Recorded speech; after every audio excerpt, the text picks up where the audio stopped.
Halo, salam kenal. Perkenalkan, nama saya Angga Tumi Utama.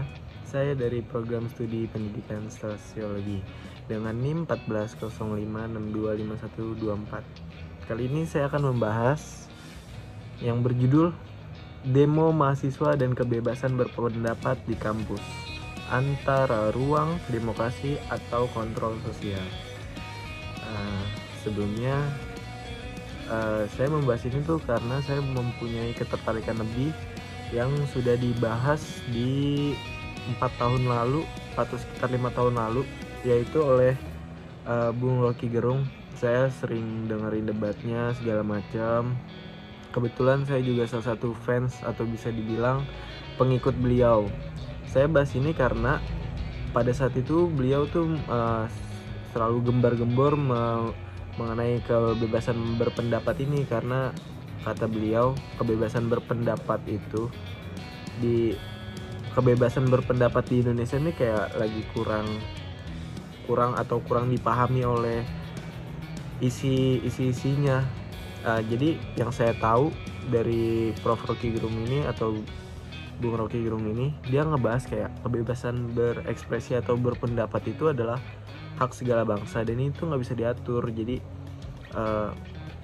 jika ada seseorang yang menyuarakan, ya dia nggak ada tuh namanya tata cara gimana cara dia menyuarakan, gimana caranya nanti dia mengupload suatu video, atau pokoknya ada step-step. Ada itu, kalau kata Bung Rocky Gerung, itu bukan kebebasan berpendapat karena itu jadinya ada berlandasan gitu.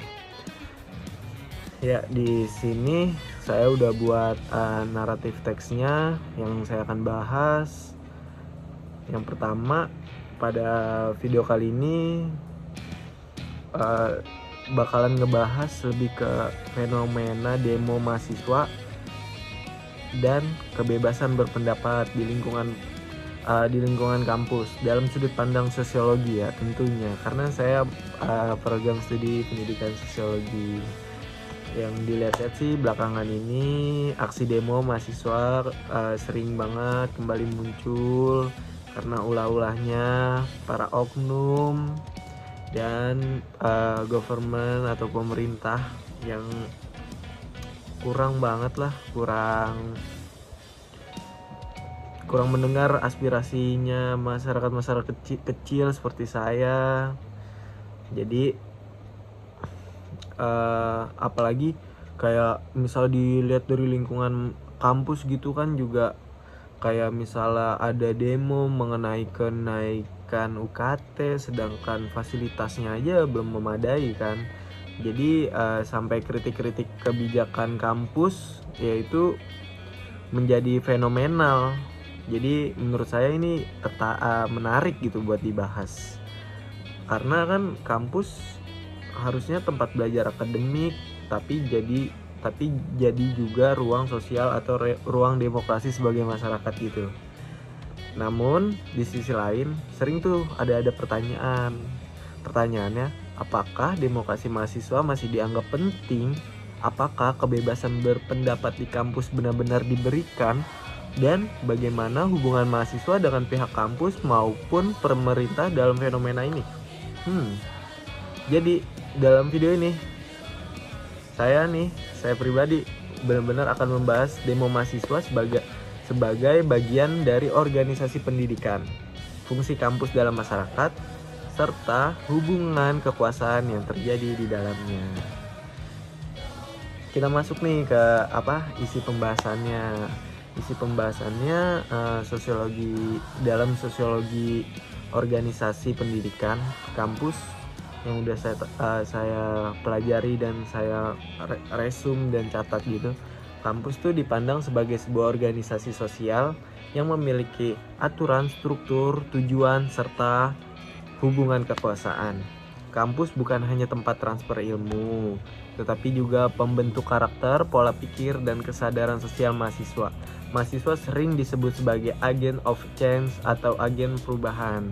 Artinya, mahasiswa memiliki peran penyampaian kritik, mengawasi kebijakan, dan membawa perubahan sosial di masyarakat. Karena itu, demonstrasi menjadi salah satu bentuk pencapaian aspirasi mahasiswa terhadap isu-isu tertentu. yang jadi tuh ya sangat berpengaruh lah mahasiswa. Misalnya ini kita bahasanya tuh kayak misalnya mereka yang kurang pendidikan tapi ingin menyampaikan suaranya, ya kan bisa melalui mahasiswa yang udah memadai dan lebih maju pikirannya daripada mereka. Ya dibahas ini, jadi contoh-contohnya juga saya kaitin di sini. Contoh-contohnya dalam beberapa tahun yang udah saya lalui, walaupun saya masih maba di sini, sering banget tuh ada informasi-informasi mengenai kayak kenaikan biaya UKT, terus kebijakan pendidikannya juga, ya kan di kampus kebijakan pendidikannya gimana, apalagi ya fasilitasnya juga kayak gimana. Maksudnya tuh standar nggak standar dan dengan apa yang udah dikasih, bahkan udah diberikan dengan saya membayar UKT pribadi saya. Terus kalau misalnya di masyarakat atau lebih jauh ke pemerintahan, ya revisi undang-undangnya jelas atau enggak, isu-isu demokrasinya juga lagi ngarah kemana nih, sampai kritik pemerintahan yang udah saya sebutin kan jadi salah satu fenomena yang menunjukkan bahwa mahasiswa tidak hanya fokus pada akademik kan, tapi juga ya peduli sama kondisi sosial dan politiknya. Ya sesimpel kalau kita sering gembar-gembor perihal gedung FIS nggak jadi aja itu. Terus kayak di sini saya akan bahas juga kayak kampus sebagai ruang demokrasi tuh kayak gimana sih menurut pandangan saya. Kalau menurut pandangan saya tuh kayak kampus tuh benar-benar sebagai ruang demokrasi tuh benar-benar pecah banget, benar-benar berpengaruh sepengaruh itu. Karena mahasiswa tuh banyak yang kritis juga kan, dan proses pendidikannya juga berjalan dengan baik. Karena tujuan pendidikannya sebenarnya bukan hanya mencetak orang pintar secara akademik, tapi juga menciptakan warga yang sadar akan sosial serta isu-isu politik yang itu tadi. Jadi ya jangan putus sampai situ aja. Makanya saya bilang kampus sebagai ruang demokrasi tuh benar-benar pecah dan benar-benar baik banget. Jadi demokrasi mahasiswa dapat dianggap sebagai bentuk partisipasi demokrasi kepada masyarakat. Mahasiswa juga sering kan mencoba menyampaikan suara masyarakat melalui aksi dan diskusi. Terus yang lebih kerennya lagi tuh kalau mereka udah pada bergerak buat bikin poster, apalagi kalau udah bergerak di bidang media sosial. Waduh, untuk yang minus-minus udah bakalan ditanganin lah pokoknya sama mahasiswa-mahasiswa ini. Dari situ kan jadi terlihat, jadi kayak hubungan mahasiswa dan lembaga pendidikan tidak selalu berjalan seimbang karena ada proses ini. Terus kita akan bahas apa lagi ya? Oh mungkin ini aja, fungsi pendidikan sebagai kontrol sosial. Dalam sosiologi, pendidikan memiliki fungsi sebagai kontrol sosial. Maksudnya apa sih? Maksudnya itu kayak lembaga pendidikan tuh membentuk perilaku masyarakat agar sesuai dengan norma dan aturan yang berlaku. Jadi bisa dilihat tuh kayak kampus tuh punya gak sih tata tertib? Kampus juga punya aturan organisasi, kampus juga punya etika berbicara, hingga kayak sistem disiplin untuk menjaga keteraturan. Kayak walaupun dosen tuh nggak nguber-nguber kayak waktu saya SMA ya. Waktu saya SMA kan guru yang selalu nyari saya, guru yang nguber-nguber saya.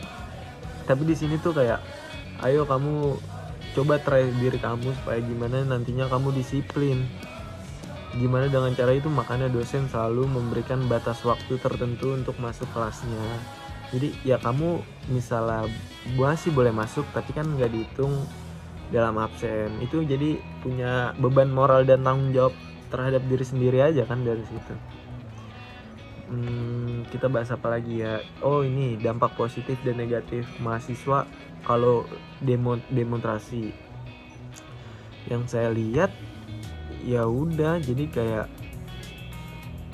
yang pertama demokrasi tuh bisa meningkatkan kesadaran sosial sebagai mahasiswa itu tersendiri gak sih? Karena dia peduli tuh terhadap masyarakat kedepannya bakalan kayak gimana. Oke, itu yang pertama.